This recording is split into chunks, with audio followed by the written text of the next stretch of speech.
काफी समय पहले जनकपुर गांव में सुमति नाम की एक बूढ़ी औरत अपनी बेटी शीला के साथ रहती थी। वह दोनों माँ और बेटी मेहनत मजदूरी करके अपना जीवन गुजर बसर कर रहे थे।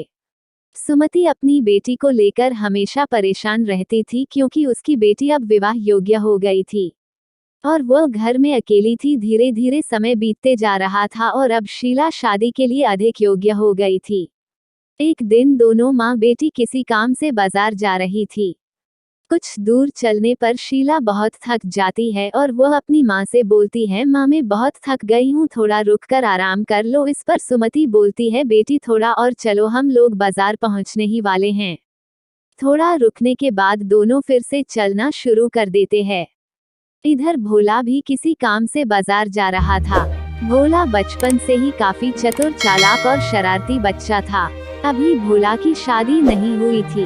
रास्ते में चलते हुए भोला को एक घोड़ी वाला मिलता है और वह भोला से बोलता है, अरे भाई क्या आप मेरी मदद करेंगे? मुझे थोड़ा सा फारिग होना है, तो क्या आप थोड़े समय के लिए मेरी घोड़ी को देख लेंगे? इस पर भोला कहता है, क्यों नहीं, आप मुझे अपनी घोड़ी दे दीजिए।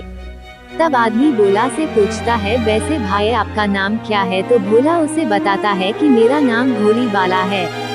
आदमी जोर से हंसकर, भाई ये कैसा नाम है? खैर ठीक है, मुझे क्या है। आदमी यह कर फारिग होने जाता है और उधर भोला उसकी घोड़ी लेकर भाग जाता है। रास्ते में जाते हुए भोला को सुमति और शीला मिलती हैं जो बाजार जा रही थी। भोला को घोड़ी पर जाते हुए देख सुमति बोलती है, अरे भाई कहाँ जा रहे हो? हम लोग पैदल चलकर थक गए हैं, क्या तुम हमारी थोड़ी मदद करोगे? मेरी बेटी पैदल चलकर थक गई है, तो क्या आप मेरी बेटी को बाजार तक ले चलोगे? तब भोला मन ही मन खुश होता है और बोलता है, जी दादी मैं आपकी बेटी को बाजार तक छोड़ दूंगा। तब सुमति उससे उसका नाम पूछती है। इस पर भोला कहता है कि दादी मेरा नाम जमाई बाबू है। सुमति ऐसा विचित्र नाम सुनकर जोर से ठहाके मारकर हंसती है और भोला उसकी बेटी को लेकर चला जाता है। थोड़ी देर बाद घोड़ी वाला आदमी उसी रास्ते से आता है और सुमति से पूछता है, अरे बहन क्या आपने किसी आदमी को घोड़ी पर जाते देखा है? तब सुमति बोलती है, थोड़ी देर बाद औरत वही न जिसका नाम जमाई बाबू है? तब आदमी, नहीं तो उसका नाम तो घोड़ी वाला था। वो दोनों थोड़ी देर तक सोचते हैं, फिर आपस में बोलते हैं, वो आदमी हमें पागल बनाकर हमसे हमारे घोड़ी और बेटी को ले गया। वह दोनों राजा के पास जाकर सारी बात बताते हैं।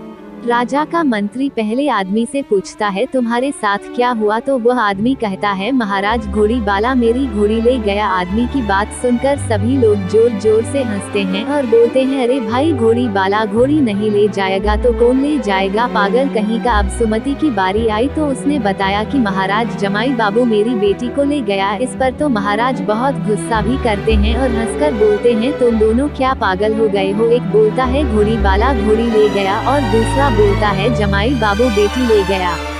अब जमाई बाबू बेटी को नहीं ले जाएंगे तो और कौन ले जाएगा? कुछ दिन बाद भोला शीला से शादी कर लेता और घोड़ी वाले को भी उसकी घोड़ी लौटा देता है। अब सुमति को भी अपनी बेटी के लिए दामाद मिल जाता है और वह अपनी बेटी और दामाद जमाई बाबू के साथ हंसी खुशी अपना जीवन बिताने लगती है।